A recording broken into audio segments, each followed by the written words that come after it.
Selamat pagi, berjumpa lagi dengan saya, Ayu Laksmini Oka dari Universitas Pendidikan Ganesha. Kali ini saya akan membahas pertemuan 15 Biokimia 2. Baik, di sini saya akan membahas yang pertama adalah mengenai deoksiribonukleotida. Deoksiribonukleotida adalah dasar pembangunan dari DNA. Nah, pada sebagian besar organisme hidup, DNA ini berfungsi sebagai bahan genetik yang berisi informasi genetik. Nah, karenanya DNA ini dianggap sebagai makromolekul terpenting dalam tubuh. Nah, gula 2-deoksiribosa yang berikatan dengan basa nitrogen dalam contoh yang saya tampilkan di samping adalah salah satu contohnya adalah purin, adenin, dan guanin. Nah, pada atom karbon nomor satunya disebut dengan deoksiribonukleosida. Dalam contoh di samping ini adalah contohnya adalah deoksiadenosin dan deoksiguanosin. Kemudian, deoksiribonukleosida yang terfosforilasi pada atom karbon nomor 5-nya ini disebut dengan deoksiribonukleotida. Nah, dalam contoh di sini saya mencontohkannya adalah deoksiadenilat dan deoksiguanilat. Nah, penyampaian deoksiribonukleotida biasanya dalam bentuk singkatan, yaitu misalnya A atau DA atau deoksi A atau DAMP atau deoksiadenosin monofosfat. Nah, yang selanjutnya saya akan membahas di sini mengenai degradasi nukleotida pirimidin. Nah, dalam sintesis de novo untuk pirimidin, asal mula cincin kerangka struktural yang seperti saya tampilkan di slide di sini adalah langkah pertama. Kemudian setelah cincin ini terikat pada gula ribosa untuk menghasilkan nukleotida pirimidin. Nah, cincin pirimidin disintesis dari aspartat dan karbomil fosfat. Bikarbonat dan amonia adalah prekursor karbomil fosfat. Kemudian sintesis karbomil fosfat berlangsung dengan pemanfaatan bikarbonat dan amonia dalam proses bertingkat. Dengan di sini pemanfaatan dua molekul ATP. Nah, reaksi ini difasilitasi oleh sitosol karbomil fosfat sintetase 2. Kemudian, karbomil fosfat berperilaku dengan aspartat untuk mensintesis karbomil aspartat. Nah, reaksi ini difasilitasi oleh suatu enzim yaitu aspartat transkarbomilase.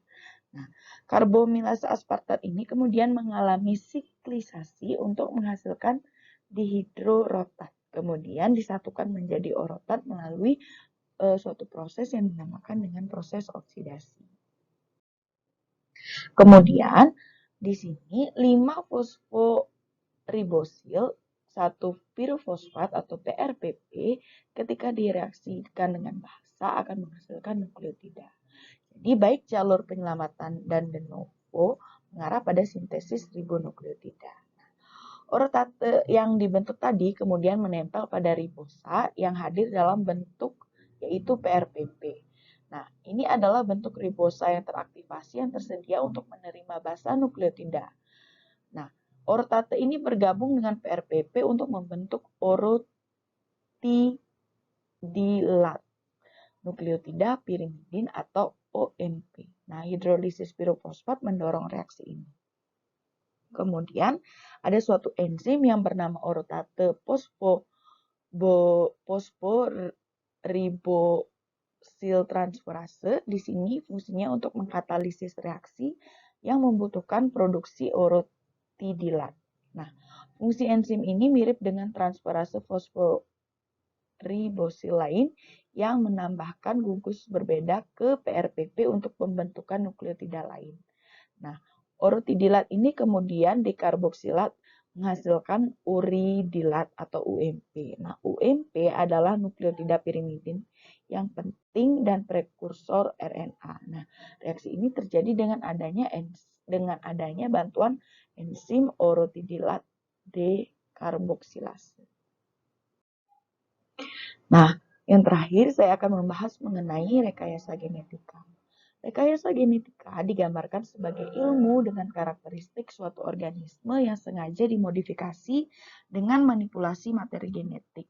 Nah, terutama yaitu DNA dan transformasi gen tertentu untuk menciptakan variasi yang baru. Jadi di sini ada beberapa pemanfaatan rekayasa genetika. Nah, pemanfaatan yang pertama adalah rekayasa genetika terhadap kesehatan. Rekayasa genetika terhadap kesehatan ini terdapat beberapa contohnya, yaitu dalam bidang produksi hormon tumbuh, kemudian pembuatan insulin, pembuatan vaksin, pembuatan antibiotik, dan pembuatan enzim. Dan rekayasa genetika terhadap pertanian, contohnya adalah dalam bidang pemulihan tanaman, kemudian pemberantasan hama, kemudian penambatan nitrogen, dan mikoriza vascular. Nah, yang ketiga adalah rekayasa genetika terhadap energi. Nah, seperti yang kita ketahui, salah satu bakteri rekayasa genetika baru ini adalah dapat mengambil karbon dioksida dari udara dan mengubahnya menjadi energi. Nah, walaupun bakteri ini tidak akan memperbaiki masalah kelebihan CO2 di bumi, tapi bisa membantu melestarikan bahan bakar fosil. Nah, penerapan rekayasa genetika terhadap proyek genom manusia.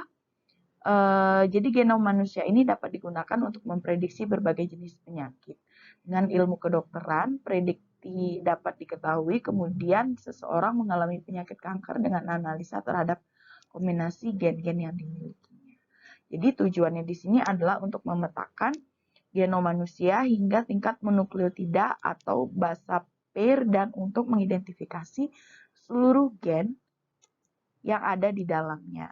Untuk mengidentifikasi seluruh gen dalam data yang besar ini, mengembangkan lebih cepat lagi metode yang lebih efisien untuk men-sequence DNA dan analisis sequence dari peralihan teknologi ini ke industri. Baik, jadi sekian yang dapat saya bahas dalam pertemuan 15 ini. Terima kasih.